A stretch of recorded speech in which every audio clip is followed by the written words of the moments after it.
GDC college में 20 दिनों से चल रहे भारतीय ज्ञान परंपरा के तहत कार्यक्रम का शुक्रवार को समापन हो गया। इस कार्यक्रम के तहत अलग अलग विषयों में कार्यशाला का आयोजन किया गया। इन कार्यशालाओं के माध्यम से छात्राओं को भारतीय ज्ञान परंपरा से अवगत कराया गया। इस कार्यक्रम की शुरुआत 5 नवंबर को सीधी विधायक रीति पाठक की मौजूदगी में किया गया था। वहीं समापन शुक्रवार को किया गया। इस समापन कार्यक्रम में विश्वविद्यालय के कुलपति मुख्य अतिथि के रूप में मौजूद रहे। वहीं मुख्य वक्ता के रूप में इतिहास विषय के प्रोफेसर महेश चंद्र श्रीवास्तव मौजूद रहे। विशिष्ट अतिथि जनभागीदारी समिति की अध्यक्ष प्रज्ञा त्रिपाठी रही। 20 दिनों के कार्यक्रम के दौरान निबंध, भाषण, पोस्टर, लोक नृत्य, लोकगीत प्रतियोगिता का भी आयोजन किया गया। इसमें विजयी छात्राओं को समापन अवसर पर अतिथियों के हाथों पुरस्कृत भी किया गया। जी, ये भारतीय ज्ञान परंपरा जो कि हमारे शासन की तरफ से भी कहा गया है और साथ ही छात्राओं के लिए हम लोग ने वर्कशॉप रखी थी, जिसका उद्घाटन 5 तारीख को सांसद, भूतपूर्व सांसद और वर्तमान विधायक सीधी और हमारे यहाँ की भूतपूर्व छात्रा रही हैं श्रीमती रीति पाठक जी के द्वारा हुआ था।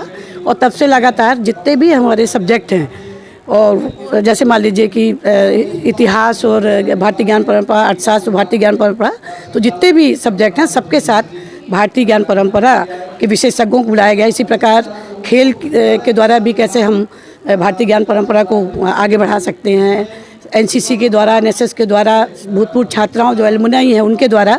तो इस प्रकार हम लोग ने पूरा अभी जो है 20 दिन की ये कार्यशाला थी। आज इसका समापन है, जिसमें कि हमारे कुलगुरु आचार्य माननीय राजकुमार आचार्य जी आए हुए हैं, और जो कि हमारे मुख्य अतिथि हैं।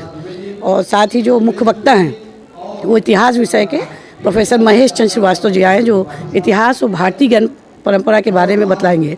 और विशिष्ट अतिथि जो हैं हमारी महाविद्यालय की जनभागीदारी अध्यक्षा श्रीमती प्रज्ञा त्रिपाठी रहेंगी। और उन्होंने भी एक दिन वक्तव्य दिया था और उन्होंने नारी शक्ति और ज्ञान परंपरा के बारे में बतलाया था। तो मेरा यही उद्देश्य था कि हमारी जो छात्राएं हैं सबको, जन जन तक जितनी छात्राएं हैं, भारतीय ज्ञान परंपरा के बारे में उनको पता होना चाहिए, जो आज वर्तमान समय में बहुत ही आवश्यक है।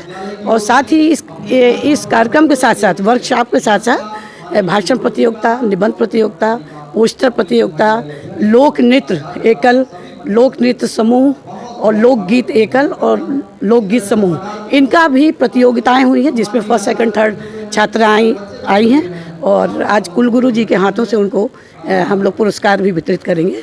तो हमारा जो भारतीय ज्ञान है, जो लोग बच्चों को बताना चाहते हैं आपको, हमारी जो संस्कृति है, हमारी जो सभ्यता है, जो हम बड़े गर्व से कहते हैं कि पूरे विश्व में भारत कुलगुरु के नाम से जाना जाता है। तो कुलगुरु ऐसे नहीं है। कुलगुरु के लिए हमारे पास बहुत सारी चीज़ें हैं।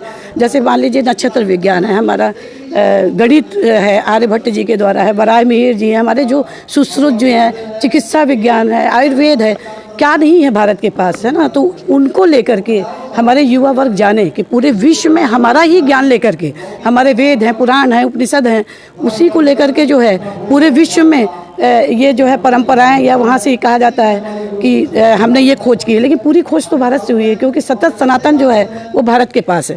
तो सतत रूप से जो हम चला आया है उसको हमें युवाओं को बतलाना है। हम जो है प्रकृति की पूजा करने वाले लोग हैं।